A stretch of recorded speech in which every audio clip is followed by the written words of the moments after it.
Hello my friends, it's me, FlyLady Kat, and today we're talking about the discipline of saving money. The discipline of saving money. Remember I say that when you discipline someone, you love them. And if you discipline yourself, you're showing you love yourself. There is a discipline in saving money, a self-discipline, a self-love, because there's nothing kinder to do to yourself than to save money for a goal, so that when that thing comes, that goal time is here, you have the money to take care of it. You don't have to go into debt to take care of it. So if it's your insurance premium and it's $600 a year, then you want to save money for that. So you want to save $50 a month so that when the insurance premium comes due, the annual insurance premium, you will have $600 in this example. If you want to save money for Christmas next year so that you don't have the same situation you have this year where now you have a huge credit card bill or you've shorted your family in other ways, then you're going to say, how much money do I realistically want to spend on each person and who am I going to buy for? And make a budget, that's what that is, a budget. How much am I going to spend? How many people? Let's say that you're going to spend $50 on 5 people. Again, just an example. That's $250. Let's say these are the same people that you want to spend $50 on for their birthday. So that's another $250 or $500. So what you'll do is take $500, and now we're in January, you're going to want this money in November. The birthday money you'll take as the birthdays come, but in November, at the end of November, or actually the 1st of November, you're going to want this money to be there. So in this year, we're going to divide 500 by 11. So if it was 10 months and it was 500, you would be saving $50 a month. So it's going to be a little less than $50 a month because it's 11. And I don't have a calculator here. I'm not going to do that in my head. But that's how much money you would discipline yourself to put aside so that in November you would have your $250 for Christmas.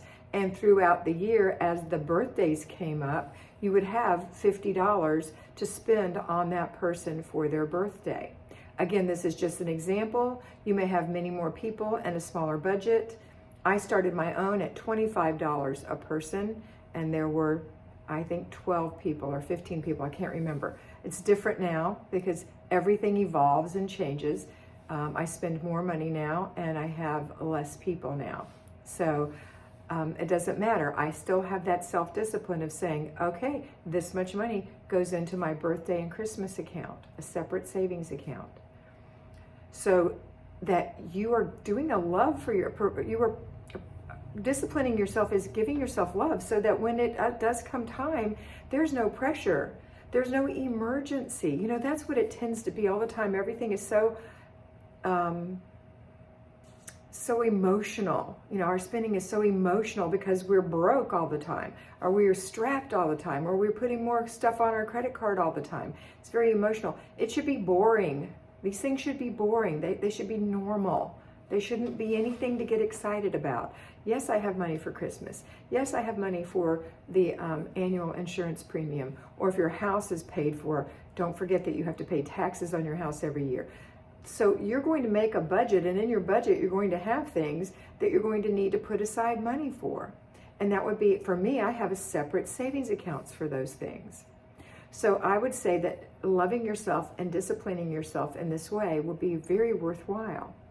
I personally have a savings account, my husband and I together, an RV account, because we're full-time RVers temporarily living in my mother's home until this season is done. I have a vacation and travel account. I have a Christmas and birthday account. And I have an income tax account. Income tax and insurance. So those savings accounts are in my checking account or in my online banking so that when I get my income comes in, it's actually a bill for me. It's a non-emotional bill. I know I have the income to transfer the amounts to those accounts and pay my bills and have spending money.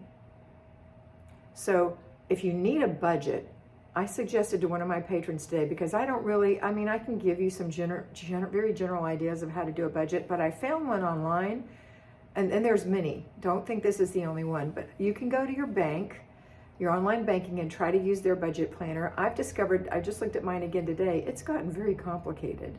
And I think a person who wasn't very sophisticated with money would find it very difficult. But I found a program called YNAB. That stands for You Need a Budget. It's online, YNAB. You can get it free for 34 days. And after that, I believe it's $6.99 a month, which I think would be well worth it to have a budget for yourself. I think it's a great way. I agree with the things that I read. It's the way that I think. I think it's very simple, and it's a very good learning tool for you. So if you really are searching for something, I don't have any affiliation with YNAB. I just like what I see out there. So go and see. You can try it free for a month. If you don't like it, make sure that you cancel your subscription. But I suggest that you do something like that so that you have a way of doing it. There are more expensive ways to do it, more expensive and complex ways to do it. There are systems you can take through your church. You know, there's all these different ways to do it. Why don't you just try something, do something to see what you can do. But the thing that I want you to know most of all is that this is a discipline. This isn't a game. This isn't, and your current living experience financially is not an excuse. It's not a real true reason not to save money, because what's happening is if you don't have money, then you're living beyond your means. If your means are so meager that you can't meet the everyday life expenses, then even though you're an at-home homemaker perhaps watching this, I would suggest that maybe you need to get a job, or your husband could get a second job.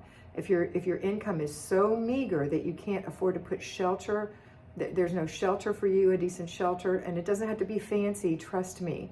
Just shelter, food, and clothing. If you can't do those things for yourself and provide for yourself, then someone needs to get a better job or another job, okay? I'm not saying you have to work. If I had to do it all over again, I worked for 40 years. If I had to do it all over again, I'm going to tell you honestly that I would choose not to work. And I would live a little bit lower than I tried to live, because those things aren't important in the long run. You can live well. You don't have to live extravagantly. Okay, but I did enjoy my work. And if you do enjoy your work and you don't want to not work, I'm not saying you don't have to do anything I tell you to do. I'm just giving you my experience. If you love to work, and I did enjoy my job, and I was good at it, and my employees loved working with me and for me, I loved it. But had I to do it all over again, I would make a different choice, I think. I believe I would. And my husband agrees.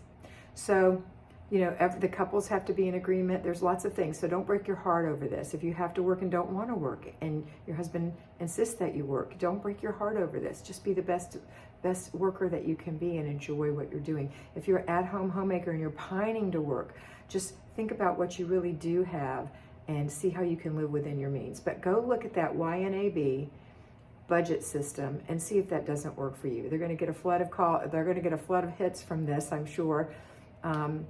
But I think it'll be worth it. You need something so that you can discipline yourself in this way every month to say this much is going into this account. So at some point you can look proudly at the results that you have, and peacefully, it'll give you a peace to say, you know what, look what we did, honey. Look how much we have in savings. Look, we have enough money to get our car almost. We've saved almost enough to buy our car for cash. Can you imagine that? You see, you don't have to have a brand new car right off the showroom floor. But you need a car, then save money for it. So these are just my ideas. Self-discipline, I do know, is a form of love. And I do know that saving money and following a budget is a form of self-discipline. Okay, that's it for today. I hope this helps you. And I hope you always remember that you are beautiful. So be beautiful.